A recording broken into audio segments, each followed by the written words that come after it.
Praise lord అందరికీ. అందరూ ఎలా ఉన్నారు? మేమైతే చాలా బాగున్నాము. ఈరోజు నా నోట దేవుని మాటలు అంటే ఈరోజు నేను బైబిల్ చదివినప్పుడు దేవుడు నాతో మాట్లాడిన మాట అదే నేను చెప్పుకున్నాను కదండి. రేమా అని అంటారని చెప్పాను కదా. ఆ రేమా నాతో ఏం మాట్లాడాడు దేవుడు అని చెప్పేసి నేను ఈరోజు చెప్దాం అనుకుంటున్నాను. దానికోసం మలాకి 3వ అధ్యాయము 16వ వచనం చదువుతున్నాను చూడండి. అప్పుడు యెహోవా యందు భయభక్తులు గలవారు ఒకరితో ఒకరు మాట్లాడుకొని చుండగా యెహోవా చెవియొగ్గి ఆలకించెను. మరియు యెహోవా యందు భయభక్తులు కలిగి ఆయన నామమును స్మరించుచు ఉండవారికి జ్ఞాపకార్థముగా ఒక గ్రంథము ఆయన సముఖమునందు వ్రాయబడెను. నేను నియమింపబోవుడు దినము రాగా వారే నా స్వకీయ సాంపాద్యమై ఉందురు. తండ్రి తన్ను సేవించు కుమారుని కనికరించినట్టు నేను వాని కనికరిస్తునని సైన్యములకు అధిపతి యెహోవా సెలవిచ్చుచున్నాడు. అర్థమైందండి? దేవుడు ఏమని అంటున్నాడు తెలుసా?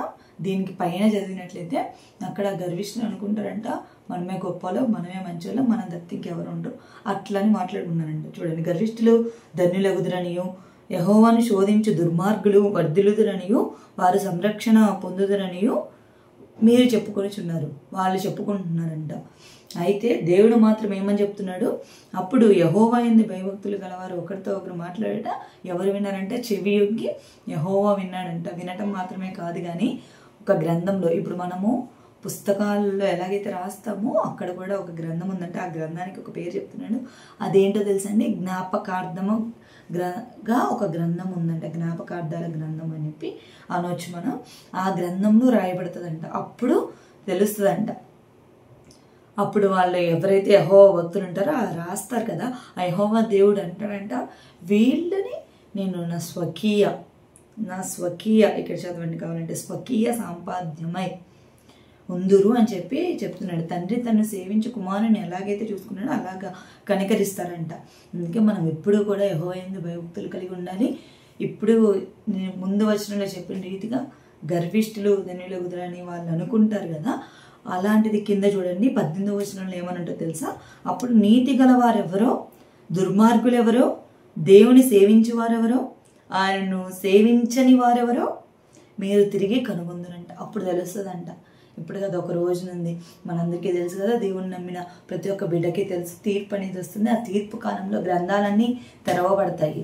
జీవ గ్రంథం అని ఉంటుంది, అర్థంగా ఉన్న గ్రంథం, దాన్ని జ్ఞాపకాల గ్రంథం అంటారు. అలా చాలా పుస్తకాలు ఉంటాయి, చాలా గ్రంథాలు ఉంటాయి.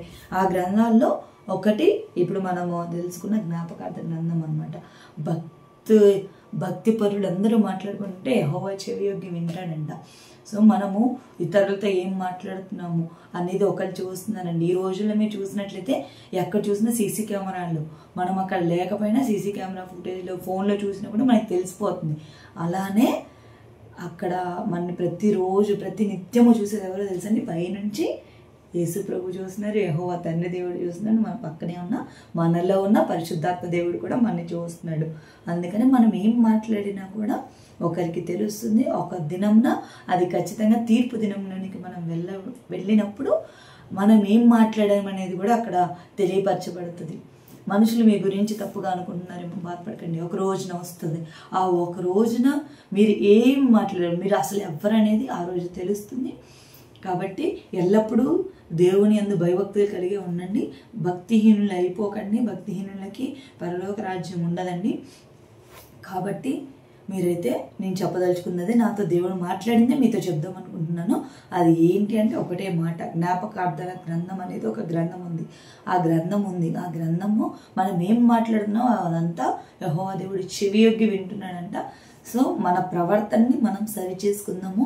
అనుదినము అనుక్షణము మనం ఈ భూమి మీద ఉన్నంత కాలము కూడా నమ్మకంగా బ్రతుకుతాము, దేవుని కొరకే బ్రతుకుతాము, దేవునిలోనే జీవిద్దాము. అలానే రోజు అడిగినట్లే ఈ రోజు కూడా అడుగుతున్నానండి. మీరు ఈ రోజు పొద్దున్నే లేవగానే చదివినప్పుడు దేవుడు మీతో ఏం మాట్లాడాడో కింద కామెంట్ సెక్షన్లో కామెంట్ చేయండి. ఇప్పటి వరకు నా ఛానల్ని సబ్స్క్రైబ్ చేసుకోకపోతే సబ్స్క్రైబ్ చేసుకోండి. అంతేకాదు ఈ రోజు నుంచి నేను ఒక చిన్న నోటిఫికేషన్ ఇస్తున్నానండి. ఏంటి అంటే కమ్యూనిటీ పోస్ట్ అందరికీ తెలిసే ఉంటుంది కదా, దాంట్లో నేను ప్రతిరోజు ఒక క్వశ్చన్ అడుగుతాను.